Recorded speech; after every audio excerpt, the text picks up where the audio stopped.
Guys, welcome to my another mini blog. তো তোমরা কীরকম আছো? আশা করি খুব ভালো আছো, আর আমিও খুব ভালো আছি।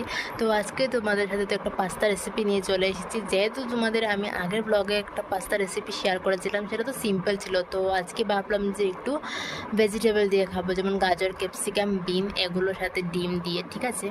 তো তার জন্য ফার্স্টেই তো আমি পাস্তাগুলোকে তো বয়েল করে নিলাম, আর তারপর তো এগুলো কেটে করে সুন্দর করে রেখেছি। তারপর তো এগুলোকে ভেজে নিলাম, মানে ভেজে নেব আর কি।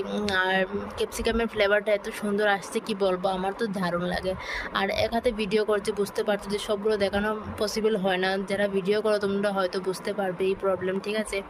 তো তার জন্য তো সব কিছু ভেজে নিলাম, ডিম সুন্দর করে লাল টাল করে। তারপর তো এদিকে পাস্তা সিদ্ধ হয়ে গেছে অলরেডি। তারপর তো এগুলো সব ভেজে নেবো, আর কালারটাও ভালো হয়েছিল, আর খেতেও দারুণ হয়েছিল। তো চলো পুরো পাস্তার ভিডিওটা কীরকম লাগলো অবশ্যই কমেন্টে বলবে। Children take care, tata.